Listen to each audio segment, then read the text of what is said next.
Olá, tudo bem? Meu nome é Eduardo Saig, sejam bem-vindos ao Café das 10, aqueles minutinhos semanais que a gente tira para conversar com os nossos colegas de recursos humanos sobre as principais novidades da área e tudo aquilo que possa ser interessante para quem trabalha com recursos humanos ou para quem tem interesse na área de RH. Hoje eu vou conversar com a Joana Vecchia e vou conversar sobre os desafios de Talent Acquisition e Talent Management na área da saúde.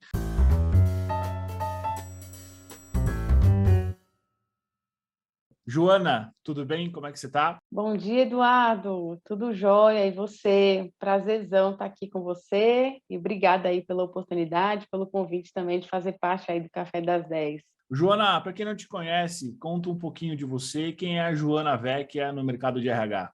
Perfeito, Eduardo. Acho que vou até te pedir licença aqui para, antes de falar um pouquinho de mim, da minha trajetória, de quem que eu sou no RH, fazer uma autodescrição, né? Até porque é uma prática também hoje na organização que eu trabalho, a gente falar muito sobre isso, sobre diversidade, sobre inclusão. Então, para aquelas pessoas que talvez tenham algum tipo de deficiência aí, eu quero falar que eu sou a Joana, uma mulher branca, de cabelos loiros e luzes compridos. Eu tenho um rosto oval, estou usando um óculos com armação branca e, ao fundo, estou com uma parede branca também, com a blusa de tricô colorida. Mais uma vez, é um prazer imenso estar aqui, Eduardo, até contando um pouco aí da trajetória, falando aí dos desafios de RH, especialmente nas áreas de talentos, né? Então, eu sou a Joana, eu sou formada em psicologia, uma formação incrível aí na Universidade Federal do Vale do São Francisco, que me apoiou a ter uma visão também bastante diversa, um olhar de mundo aí muito inclusivo também nessa perspectiva. Eu estou em RH há mais ou menos 15 anos e mergulhei aí nesse mar, nesse oceano azul, desde a época da graduação também, embora eu tenha passado por muitas áreas na graduação, como saúde mental, como a parte, por exemplo, de psicologia educacional, escolar. Trabalhei também com violência contra a mulher, enfim, em vários outros âmbitos da saúde, dentro da própria psicologia. No final da graduação, eu acabei mergulhando e, desde então, não saí da área de recursos humanos, né? Acho que, como alma de psicóloga que tenho, eu sou apaixonada por pessoas, sou apaixonada pela dinâmica das pessoas também nas organizações. Então, acho que isso compôs um pouco aí o meu DNA dentro de recursos humanos, né? Então, o meu fio condutor, de fato, é na área de talentos, na área que a gente há algum tempo chama aqui de Talent Acquisition ou Talent Management também, são duas áreas distintas, mas no meu coração e na minha expertise estão muito alinhadas a uma área de gestão de talentos, né? Que vai desde a perspectiva de atração e seleção até o olhar também de desenvolvimento, de carreira, de sucessão dentro da organização. E, obviamente, tendo aí também no meu DNA, com toda essa visão aí de psicologia e etc., essa perspectiva do lado humano, né? Como é que a gente humaniza também essas relações, essas interações, Eduardo, que eu acho que é muito positivo e é hoje o que todas as empresas também devem se preocupar, né? Já que a gente está falando também de pessoas, eu acho que todos os últimos anos aí vieram mostrando também a importância da gente ter esse olhar um pouco mais humanizado. Então, realmente estou aqui na área de Talent Management ou gestão de talentos, que inclui o desenvolvimento, gestão, mas vem aí desde atração e seleção já há bastante tempo, e tenho algumas interações, interlocuções com as outras áreas de RH, né, que é uma área que é core aqui também para o RH, quando a gente fala de remuneração e benefícios, quando a gente fala de operações de RH, quando a gente fala aí de relações trabalhistas, muitas vezes, né, principalmente nos nossos processos seletivos, por exemplo, mas é uma área que eu estou há algum tempo e sou apaixonada também por tudo isso. Acho que esse é um pouquinho de mim aí no RH. Eduardo, eu não podia deixar de falar que eu também sou casada, sou mãe da Liz, uma menina linda que me ilumina aqui diariamente também, e eu acho que faz muito sentido a gente também ter os filhos no currículo, né? Acho que nos faz aí também ser mães dinâmicas, executivas, mulheres, mães, e a gente consegue dar conta disso tudo com assertividade. Então, obrigada mais uma vez pelo convite. Prazer estar aqui com você. Obrigado, Joana, por essa introdução. Joana, você trabalha há muitos anos, como você mesmo falou, com Talent Acquisition e com Talent Management, né? Quais foram as principais mudanças nessas duas áreas que você viu ao longo do tempo? Acho que eu vou começar contando um pouco de Talent Acquisition, né? Que foi aí o meu principal background, especialmente quando a gente fala lá do comecinho da atração e seleção, que as pessoas ainda levavam em conta, por exemplo, aspectos pessoais, né? Então, onde você mora? Quanto tempo você leva para chegar no trabalho? Você é casado? Você tem filhos? Então, tudo era, de alguma forma, até invasivo quando a gente vai considerar hoje a nossa evolução na área de atração e seleção, né? E ainda focado muito numa perspectiva técnica lá no início, né? Eu acho que, embora nós sempre tivéssemos esse olhar mais do comportamental, do olhar humano e etc., das competências, essa perspectiva técnica sempre existiu, né? E a evolução que eu vejo dessa área, especialmente Talent Acquisition, né, ou atração, seleção aqui de talentos, é muito mais a gente trabalhar esse olhar das competências dos profissionais, independente de gênero, etnia, orientação sexual, deficiência e etc., né? Que a gente agora traz num olhar inclusivo para buscar realmente o melhor talento para a organização, né? Então, acho que tudo isso está muito conectado. Então, por isso, diversidade e inclusão também estão aí muito próximos a essa área. A gente é a porta de entrada da organização. Então, de lá para cá mudou muita coisa nesse sentido de ter um olhar aí sobre o indivíduo, sobre o profissional, de uma forma até mais genuína, mais condizente com o que a organização precisa, né? Independente, de novo, de entrar em questões pessoais, por exemplo, que eu acho que isso, inclusive, até já está, de alguma forma, não mais permitido por muitas empresas, né? Até em termos de legislação, isso pode ser não compliance quando você talvez discrimine um candidato por conta de dados pessoais, por exemplo. Acho que eu vi uma grande evolução nesse sentido. Além de, Eduardo, hoje as pessoas estarem olhando muito mais também a organização por conta da sua missão, dos seus valores, dos propósitos que a empresa tenha, né? E como é que isso se conecta com os valores próprios de cada um. Então, acho que isso é também fundamental, né? Eu quero trazer, porque é muito notório a gente ver que, além das organizações selecionarem as pessoas também selecionam as organizações, né?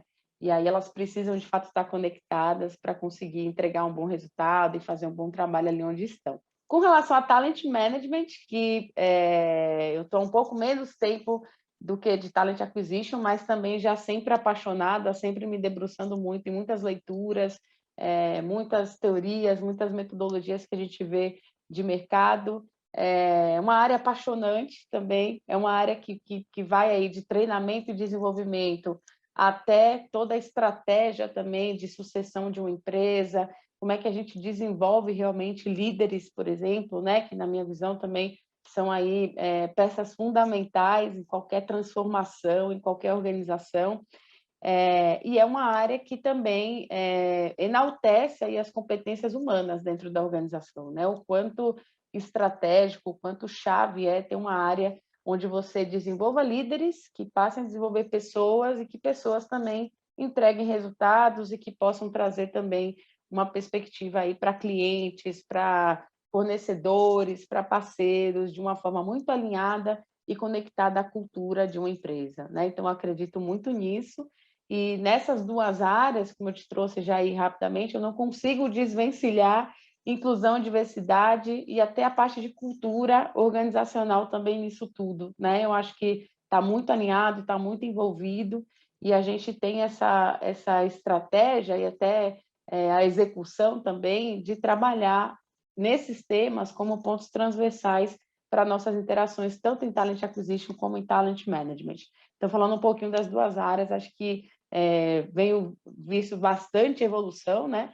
E, com certeza, as empresas caminhando aí para entender que trazer o melhor talento na hora certa, no lugar certo, mas também desenvolvê-lo, retê-lo e trabalhar nas perspectivas de cultura e disseminação de valores é fundamental e é chave para qualquer organização, principalmente nesses contextos agora de muita incerteza também, né, Eduardo? Quais são as características de Talent Acquisition, aquisição de talentos, de Talent Management, gestão de talentos na área da saúde, que é o mercado que você está atuando há 5 ou 6 anos. Quais são as características dessas duas áreas dentro desse mercado? Perfeito. Acho que eu quero até trazer que essa área da saúde é um bichinho também que pica a gente, né?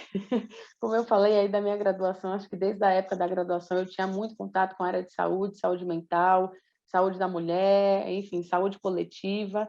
E isso era muito gratificante ver o impacto que nós, enquanto profissionais, também temos nesse segmento e, obviamente, ajudando aí a milhares de pessoas, né?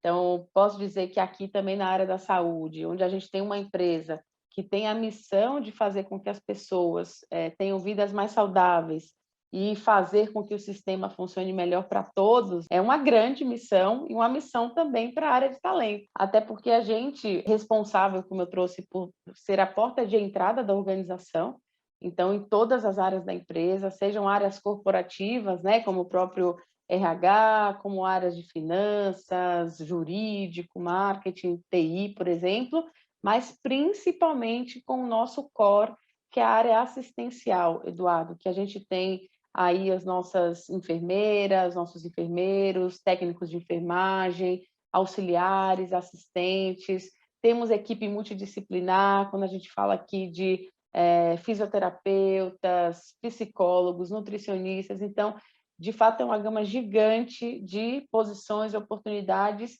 e de perfis diferentes que a gente precisa conectar também aí à cultura de uma única organização e a essa missão de fazer o sistema funcionar melhor para todos. E nessa linha, obviamente, também inclusão e diversidade não pode ficar de fora, porque a gente tem aí uma camada da sociedade que está fazendo parte dos nossos processos, né? Então, só para você ter uma dimensão, no ano passado a gente contratou em média 10.800 posições, especialmente da área assistencial, então dessas, pelo menos 85% foram da área assistencial. E nesse ano a gente já bateu esse recorde de novo, né? A gente imaginou que 2021 fosse ser um pouco mais tranquilo, mais calmo, mas infelizmente não foi, trabalhou a todo vapor e todo movimento nesse contexto também de pandemia. Então, estar na saúde nesse momento, acho que foi o maior desafio da minha vida e, ao mesmo tempo, conduzir um time para fazer essas entregas exponenciais, um desafio ainda maior, né? Eu acho que todo mundo lidando com incertezas, todo mundo lidando com medos,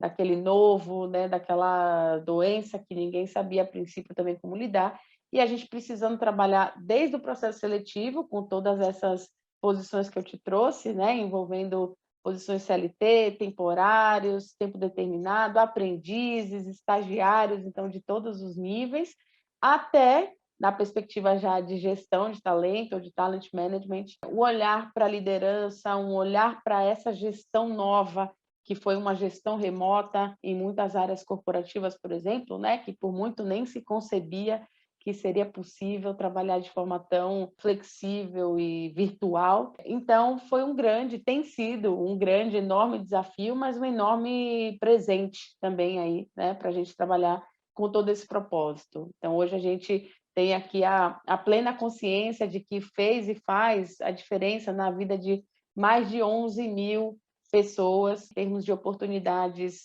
de trabalho, e no impacto que essas pessoas geram. A gente sempre fala que a gente ajudou a salvar a vida de alguém, né? Ou a gente ajudou a salvar o amor de alguém. E eu acho que isso é muito gratificante e é isso que nos enche de motivação e de propósito para também seguir. Óbvio que é um negócio desafiador, difícil, né? Que a gente também teve muitas perdas. Infelizmente, acho que todo mundo se deparou com situações muito tristes nesse contexto de pandemia, principalmente, mas a gente tem muito a celebrar também, assim, de pessoas que foram salvas, de pessoas que tiveram aí também diagnósticos precoces no sentido de ter uma atenção, um cuidado integrado também na nossa rede. Então, isso tem sido muito positivo. E é positivo saber o quanto o RH impacta e vem impactando, né, nessa perspectiva do negócio como um todo.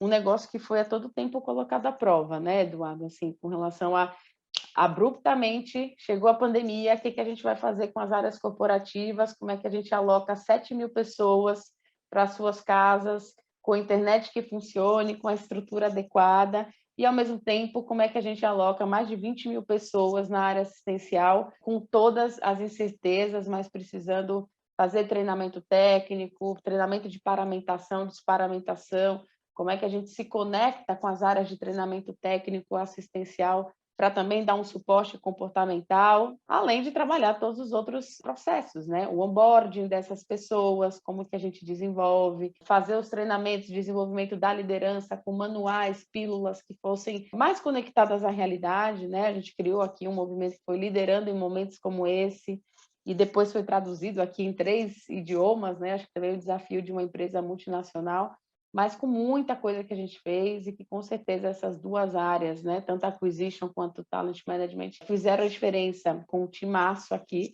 mas fizeram uma super diferença no contexto da organização e da sociedade nesse momento. É muito prazeroso, muito gratificante fazer parte disso tudo, né, dessa história, dessa missão. Acho que dá um MBA aí, viu, Eduardo, contar Com sobre isso. E certeza, olha, com certeza, Joana. E me tira uma dúvida, Joana, como é que tem sido o planejamento para esse momento pós-pandemia? Da mesma maneira que você falou que você teve que se mobilizar 7 mil pessoas, quais são as principais estratégias, os principais planos para essa possível volta? O que está sendo feito? todo mundo agora está se preocupando com esse futuro do trabalho, né? Com esse retorno aos escritórios para quem o saiu, né? Porque também muita gente não saiu da sua operação, especialmente no nosso caso aqui, toda a área assistencial hospitalar precisou estar a todo momento aí na ponta, na operação, fazendo esse suporte acontecer. Mas, obviamente, Eduardo, as nossas áreas corporativas também sempre muito alinhadas e antenadas a esse movimento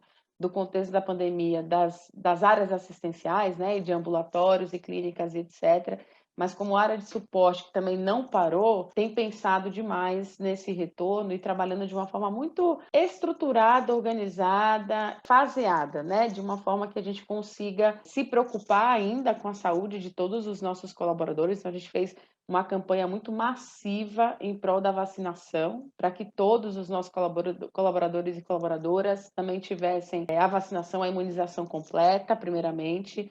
Todo um trabalho também de redesenho dos nossos escritórios para que a gente possa acomodar o que a gente tem chamado de diferentes personas. Então, a gente fez todo um mapeamento para essas personas no nosso contexto. E, exemplo de personas, a gente teria o itinerante que talvez nem precisasse ir ao escritório, fosse totalmente home-based, ou que fosse esporadicamente para algumas das nossas unidades. A gente tem aí um empreendedor que precisa estar na ponta, na linha aí com alguns interlocutores, né, com alguns stakeholders, então que tenha uma experiência mais flex de estar ora no escritório, ora trabalhando de casa, né? E outras pessoas que a gente fez todo o mapeamento de todas as áreas para fazer esse retorno acontecer de maneira gradativa e muito fluida. Então, qual que é agora a nossa maior preocupação? Como a gente vai acomodar muitas das pessoas, né, ou das pessoas que estiveram nessa persona de office-based, baseadas no escritório, ou de flex office, tendo uma parte no escritório, uma parte de home office, que inclusive foi algo que foi instituído a partir da pandemia. Então, a gente não tinha, por um meio mais conservador, tradicional, não tinha essa política de home office bem estabelecida, né? Acho que muita gente fala que Covid-19 foi o maior potencial aí de transformação digital das empresas, né? Que até então nem se concebia um pouco ter esse mindset. Então, acho que a maior preocupação agora é fazer com que essas pessoas retornem às oficinas, aos ambientes de trabalho, de forma gradativa, mas sabendo que nesse novo modelo a gente vai demandar uma certa flexibilidade até de não termos mais as estações fixas de trabalho como eram antes. A gente tem lá nossa fotinho, nosso mimo, nossa plantinha na mesa. Embora isso deixe de ter uma personalização, por outro lado, é um mindset da gente, de fato, ser mais ágil, ter espaços de interação, conseguir acomodar pessoas assim de forma diversificada, né? Então, acho que a ideia de rever as estações de trabalho, de rever o ambiente, trazer isso para um contexto muito mais dinâmico, né? Arrojado, é um pouco do approach, né? Da estratégia que todas as empresas estão começando a pensar e adotar, né? Pelo menos as que a gente conhece, faz benchmarking. Até porque acho que agora o modelo híbrido, pelo menos, minimamente, né, Eduardo, acho que já foi estabelecido e instaurado, né? Vai ser muito difícil você conceber que todo o time retorne aos escritórios como era antes, em todos os dias, com reuniões, com salas de reunião, daquele mesmo modelinho que existia antes, né? Eu acho que, óbvio que as pessoas vão continuar tendo as suas interações, né? Acho que até como brasileiros, brasileiras, latinos, a gente tem essa questão do contato, do tete-a-tete, do cafezinho, às vezes, no intervalo das reuniões, mas de forma agora muito mais flexível, de forma muito mais dinâmica, arrojada, ágil, né, para que os espaços de reunião sejam mais flexíveis, os horários também sejam mais flexíveis, e a gente tenha esse híbrido, né, entre o remoto e o presencial muito bem acomodado, porque também não adianta a gente fazer o presencial acontecer com as pessoas fazendo reunião pelo Teams, né? Você vai para uma sala de reunião, mas todo mundo se conecta no Teams, então acaba ou em algum outro aplicativo, né? Mas a ideia é que isso de fato faça sentido para a entrega para os resultados, porque a gente viu aqui a prova viva disso. Eu te falei das mais de 10 mil posições aqui em Talent Acquisition, mas a prova viva é que o trabalho não parou, né? Acho que a operação não parou, a produtividade não diminuiu, talvez pelo contrário, porque a gente ganhou velocidade, ganhou escalabilidade com muitos candidatos que talvez nem tivessem, por exemplo, a possibilidade de vir ao escritório por conta de turnos de trabalho, né? Quando a gente fala da área assistencial, principalmente dos enfermeiros, enfermeiras, por exemplo, e que foi muito mais ágil, muito mais fácil, muito mais rápido para essas pessoas fazerem um processo virtual com a gente, por exemplo, né? Então, agora é muito mais entender dessas nuances de como vai funcionar a nova forma de trabalho, mas a gente está com todo o cuidado também aí com as normas de distanciamento social ainda, de toda a higienização em todos os nossos escritórios, enfim, ter tudo isso muito bem alinhado, em parceria com a área de saúde ocupacional, em parceria com a área de facility, suprimentos, para que a gente faça isso acontecer. E em termos de talent management, obviamente, trabalhar a liderança e trabalhar todos na empresa para esse novo formato. Não deixa de ser uma gestão da mudança, né? Um change management que a gente precisa também incorporar e fazer isso acontecer na prática. Excelente, Joana. Para a gente terminar, quais são as dicas que você dá para os profissionais de recursos humanos que querem trabalhar na área da saúde?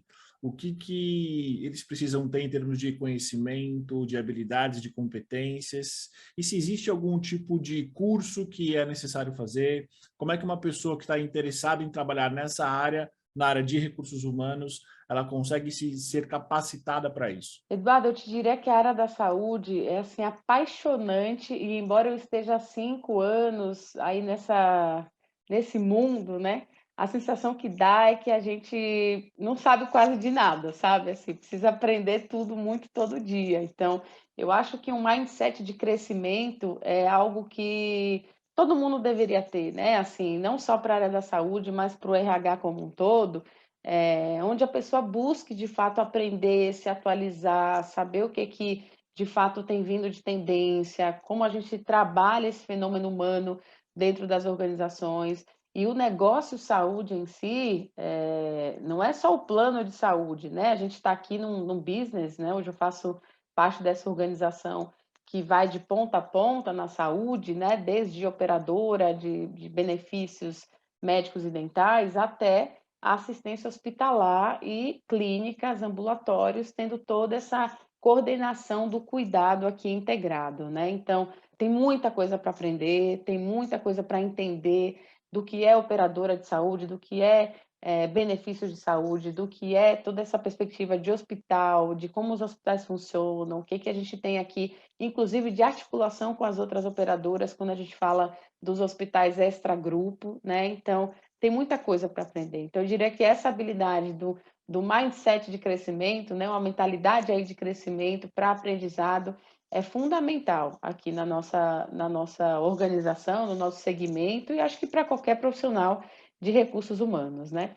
Eu diria que também resiliência e versatilidade, eu estou trazendo até das nossas práticas comportamentais aqui de uma das nossas ferramentas de desenvolvimento, né? E não para parecer clichê nem nada, quando a gente fala de resiliente, você tem que ser resiliente.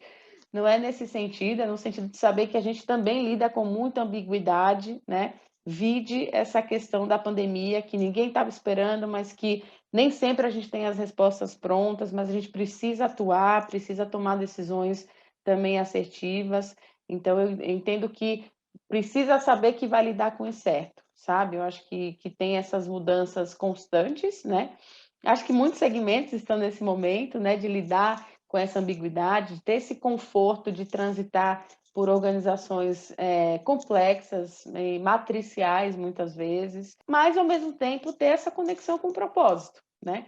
Se faz sentido você pensar que, no final do dia, você ajudou a salvar vidas, você salvou o amor da vida de alguém, né? Que é o que a gente sempre se motiva aqui, que você ajudou a fazer com que o sistema de saúde funcione melhor, isso que motiva. Então, que se esteja conectada a isso, porque eu acho que vai muito na linha da atitude que cada um traz também para cada negócio, né? Então, a gente tem até princípios de cultura muito fortes aqui, e um deles que a gente usa muito é o princípio de gravidade, Eduardo, que a gente tem controle de algumas coisas, a gente tem influência sobre algumas outras coisas, e outras coisas são gravidade, que a gente não pode influenciar, a gente não tem controle e a gente precisa lidar. Então, nesse sentido, o que é gravidade, a gente não vai gastar nossa energia, nosso tempo, né? Porque a gente não pode influenciar, não está sob nosso controle. A pandemia veio aí para a gente a gravidade.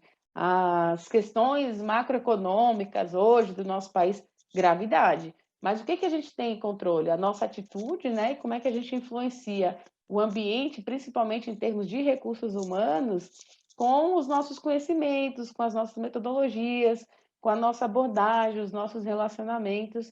Então, acho que isso é fundamental também para qualquer profissional de RH vir para a área da saúde, né? Ou para qualquer outra empresa, talvez, sem parecer clichê ou demagogia, mas hoje a gente está muito nessa linha mesmo das interações, um profissional que tenha essa articulação de relacionamento, mas que saiba lidar com essa ambiguidade, né? Entendendo que o que é gravidade está fora do controle, a gente infelizmente não consegue controlar e dominar tudo, mas tem muita coisa que a gente tem controle e pode influenciar e pode transformar realidades, transformar negócios, transformar pessoas, né? Então, isso que eu diria. Super interessante, Joana, essa questão da gravidade. Isso é um valor, isso é algo que está na cultura de vocês? Da onde surgiu? É uma característica do negócio? Conta para mim um pouco mais sobre isso. Te diria que tudo junto, viu, Eduardo? Mas é de fato um princípio da nossa cultura. Hoje a gente tem uma cultura muito forte, muito estabelecida aqui em valores, não só valores, né? Como valores a gente tem aqui integridade, compaixão, relacionamento, inovação e performance. Então, esses são os nossos valores, e muito mais do que ter esses valores no crachá ou na parede, tem que estar no dia a dia da liderança, né? São uma bússola aí para a gente também seguir no nosso movimento de pessoas, mas além dos valores, a gente tem os princípios de cultura. Então, esse da gravidade foi um exemplo que eu te trouxe. A gente tem um que é o Be Here Now, muito famoso, que agora muito se tem falado aí nas perspectivas de mindfulness, né, de estar presente, do quanto a presença também é importante para você lidar com as suas ações e até trazer resultados melhores, né? Temos a sombra do líder, que também é um dos princípios, que, enfim, traz muito esse olhar de que o que você permite, você promove. Então, muito do que você, o que você está fazendo enquanto liderança, né? Como é que você, de fato, trabalha a sua sombra para o teu time? Porque o líder tem um papel social muito grande, né? E as pessoas estão ali também esperando, olhando, para onde a gente vai, o que a gente vai fazer, e o que você, enquanto líder, está fazendo para transformar os seus valores, os valores da organização, em valores que também sejam disseminados para o teu time, né, para a sua equipe. Então, aqui dentro, nessa organização, isso é o nosso direcionador. Tem, por exemplo, comportamentos inadequados que a gente não vai admitir e a gente vai voltar para a bússola dos valores. Então, ter uma cultura forte que possa ressoar esses princípios e esses valores, sem sombra de dúvida, facilita muito, inclusive, para a liderança no processo de gestão, né, Eduardo? Porque eu acho que você ter essa concepção de o que você permite, você promove, você já fica atento para promover, por exemplo, um ambiente mais inclusivo, um ambiente de segurança psicológica, né, que as pessoas possam também ser quem elas são, independente, de novo, de gênero, idade, raça, etnia, orientação sexual, religião, credo e etc., e ser uma liderança servidora, porque a gente está aqui também para servir, né? Que é diferente de ser subserviente, tá? Eu acho que a gente é uma liderança servidora no sentido de servir para o melhor, mas não necessariamente também acatar tudo, né? Porque a gente está também para influenciar, para dar sugestões para essa liderança, para fazer com que esse negócio, enfim, faça sentido para todo mundo e, de fato, atinja a sua missão. Então, acho que isso é super importante. Cultura é algo assim super forte e aqui realmente a gente tem trabalhado isso de maneira muito, muito estruturada, com workshops também para liderança aí, para gerentes e acima, e agora disseminando até para os outros níveis, mas muito conectadas, inclusive, à estratégia do negócio, né? Acho que veio do nosso CEO global como algo que, olha, bom, eu já tenho o quê, né? O que eu entrego, o que eu preciso trazer de resultado, como é que eu reporto isso aos acionistas, mas o como também precisa ser valorizado. Como é que eu considero a minha cultura forte para que as pessoas se sintam engajadas para entregar, é algo que também é um desafio diário, mas que faz parte aqui, não só da área de talent management, né, como das áreas de cultura, de inclusão e diversidade, tudo isso muito envolvido também na organização. Excelente, Joana. Você quer deixar algumas últimas palavras para esse programa, para quem está vendo a gente, para quem está ouvindo a gente? Não, primeiramente dizer que foi um super prazer conversar com você, Eduardo. Eu fico à inteira disposição aí também para a gente continuar se falando, né? Porque a gente poderia ficar aqui horas Horas, com batendo certeza. papo, gosto de falar, então aquela coisa que eu acho interessante a gente disseminar sempre isso, né? Mas a mensagem que eu traria é muito de profissionais de recursos humanos, né? E de todas as áreas correlatas aí, se preocupem com essa humanização, né? Acho que a pandemia veio muito nesse sentido da gente perceber que nós somos um indivíduo só, né? Mas que a gente tem a parte profissional, a dimensão pessoal, a dimensão social, família, casamento, casa, enfim. Então, mas todo mundo é humano e eu acho que olhar essa perspectiva de uma forma mais humanizada até apoia as organizações a entenderem, inclusive, das fragilidades, né? Da vulnerabilidade que cada um tem, mas que todo mundo está ali também querendo fazer um mundo melhor. Então, de novo, não é para ser poliana, né? Não é para ser aqui cheia de demagogia nem nada, mas a gente percebeu muito que ter esse olhar mais humanizado, não só na saúde, mas em todas as interações organizacionais,